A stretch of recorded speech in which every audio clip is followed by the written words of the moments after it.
अपनी बेटी की काम क्रिया में व्यस्त हो गए तो लोगों ने ये अफवाह उड़ा दिया, लेकिन ऐसा कुछ नहीं है।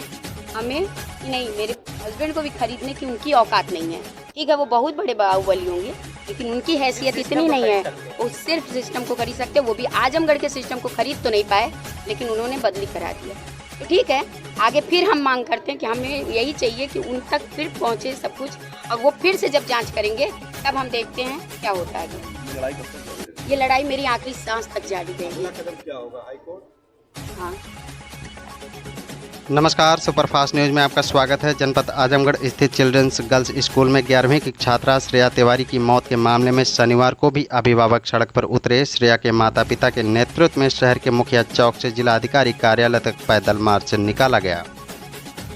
छात्रा के माता पिता ने जिलाधिकारी को पत्र सौंपकर प्रकरण की जांच आजमगढ़ पुलिस से कराए जाने की मांग की है। छात्रा के माता पिता ने फफकते हुए कहा कि अब मेरी बेटी तो लौट कर नहीं आएगी, लेकिन हम न्याय चाहते हैं। वहीं मां ने कहा कि आजमगढ़ पुलिस की विवेचना में ऐसी क्या गड़बड़ी थी कि मऊ पुलिस ने उसे सिरे से खारिज कर दिया और गिरफ्तार प्रधानाचार्य और क्लास टीचर को पूरी तरह से क्लीन चिट दे दी। वहीं पिता ने प्रकरण में सीबीआई जांच कराने की भी मांग की है। 31 जुलाई को चिल्ड्रंस गर्ल्स स्कूल में कक्षा 11 में पढ़ने वाली छात्रा श्रेया तिवारी की तीसरी मंजिल से संदिग्ध अवस्था में गिरकर मौत हो गई थी। विद्यालय प्रशासन घंटों परिजनों को बरगलाता रहा और काफ़ी देर से परिजनों को सूचित किया। पुलिस को भी समय से सूचना नहीं दी गई। सारे साक्ष्य पर पानी डालकर साफ करने के बाद पुलिस को घटना की जानकारी दी गई। पुलिस पहुंची तो छात्रा के शव को पोस्टमार्टम के लिए भेज दिया। देर शाम पुलिस ने हत्या की धारा में मुकदमा भी दर्ज कर लिया। 3 अगस्त को प्रधानाचार्य सोनम मिश्रा व कक्षाध्यापक अभिषेक राय को गिरफ्तार भी कर लिया। यह अलग बात है कि विवेचना में हत्या की पुष्टि नहीं होने पर आत्महत्या के लिए प्रेरित करने की धारा में दोनों की गिरफ्तारी हुई थी। इस बीच 8 अगस्त को प्राइवेट स्कूल संचालकों ने अपने अपने स्कूल को बंद कर प्रधानाचार्य व शिक्षक की गिरफ्तारी का विरोध किया। वहीं आईजी ने जनपद पुलिस से घटना की विवेचना को लेकर सीओ सिटी मऊ को जांच दे दी। सीओ सिटी मऊ ने मात्र 24 घंटे में ही अपनी विवेचना पूरी करते हुए कोर्ट में 164 में अपनी रिपोर्ट देते हुए गिरफ्तार प्रधानाचार्य व शिक्षक को इस घटना में दोषी पाए जाने से इनकार कर दिया, जिस पर कोर्ट ने 9 अगस्त की देर शाम को ही दोनों के रिहाई के आदेश जारी कर दिए। इसके कुछ ही घंटे बाद नियम के विपरीत रात 11 से 11:30 बजे के बीच दोनों को जेल प्रशासन ने रिहा भी कर दिया। बच्ची की शुक्रवार को 13वीं थी, जिसके चलते परिजन भी विरोध नहीं कर पाए। शनिवार को छात्रा के माता पिता के नेतृत्व में अभिभावक फिर से सड़क पर उतरे हैं।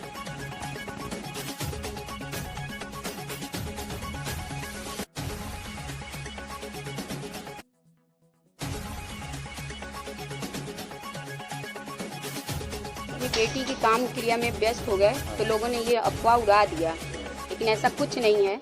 हमें नहीं, मेरे हस्बैंड को भी खरीदने की उनकी औकात नहीं है।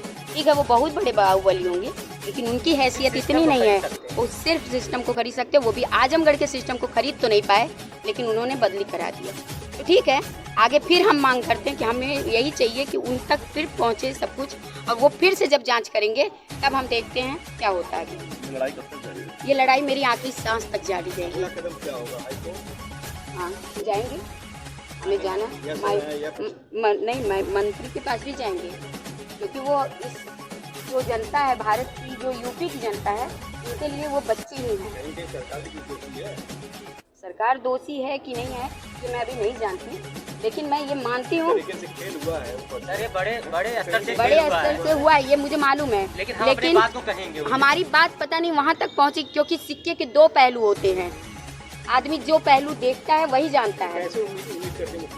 जब हम अपनी बात रखेंगे तब उसके बाद हम आपको बताएंगे क्या उम्मीद उन्होंने दिलाए।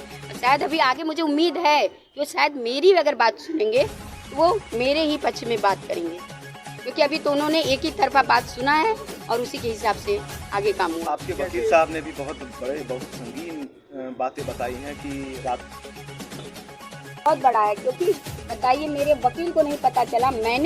मैंने FIR दर्ज कराई थी ना, मुझे तो होना चाहिए था। जब उन्हें रिहा किया गया तो मुझे क्यों नहीं खबर हुई? तो पता था ना, हमें पता होता तो हम पढ़ा। हमें अगर ये भी पता होता कि अगर ये बहुत बड़ी क्राइम है यहाँ, मतलब क्राइम इन्होंने किया है। मेरी भी शादी यहाँ हुए आजमगढ़ में 20 साल हो गया, लेकिन मुझे नहीं पता था। मुझे इनके बैकग्राउंड के भी बारे में नहीं पता था। नहीं, मैं अपनी फूल जैसी बच्ची उनके स्कूल में नहीं भेजती, कभी नहीं भेजती। और मैं अनुरोध करती हूँ कि जो भी माँ बाप हैं वो अपनी बच्ची को ऐसे स्कूल में मत भेजे जहाँ ये भूल जाते हैं कि ये बच्चे नहीं, ये फूल हैं, इन्हें सिर्फ संभालना है, इन्हें पालना है, इन्हें रौंदना नहीं है। इतना टॉर्चर करो, इतना भूल जाएं कि हम फूल हैं, हमें जीने का है अधिकार, हमें आगे कुछ करने का अधिकार है।